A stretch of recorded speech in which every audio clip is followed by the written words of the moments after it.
Le gouvernement a tenté mardi d'éteindre la polémique sur l'impact de la réforme des retraites sur les femmes, un peu pénalisées, de l'aveu même d'un ministre qui a permis à la gauche de s'insurger contre un projet anti-femmes.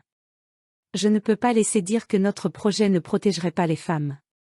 Au contraire, a lancé Elisabeth Borne à l'Assemblée nationale, lors des questions au gouvernement, en réponse à la députée socialiste Mélanie Thomain qui a estimé que les femmes seraient plus lourdement pénalisées par le report de l'âge de départ à la retraite de 62 à 64 ans. Longuement chahutée sur les bancs de la gauche, la Première ministre a assuré que la réforme réduirait les inégalités inacceptables entre les femmes et les hommes au moment de la retraite. Nous protégeons les femmes qui ont des carrières incomplètes et hachées, les femmes qui ont commencé à travailler tôt, les femmes qui ont des petites pensions, a-t-elle insisté. Les femmes seront les premières bénéficiaires de la revalorisation des petites pensions, a-t-elle ajouté. La réforme contribuera à réduire l'écart de pension entre les hommes et les femmes, a encore dit la chef du gouvernement, dénonçant un faux procès, mais ajoutant espérer que le débat parlementaire permettrait de continuer à enrichir le projet.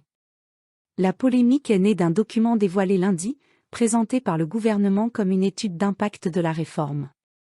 Il montre que cette dernière va pousser les femmes à allonger leur carrière davantage que les hommes, tout en contribuant à réduire les écarts de pension entre les deux sexes.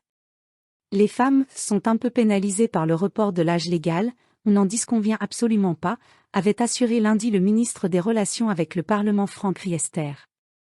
Les trimestres par enfant ne jouent pas sur le report de l'âge, ils jouent sur la durée de cotisation, avait-il expliqué.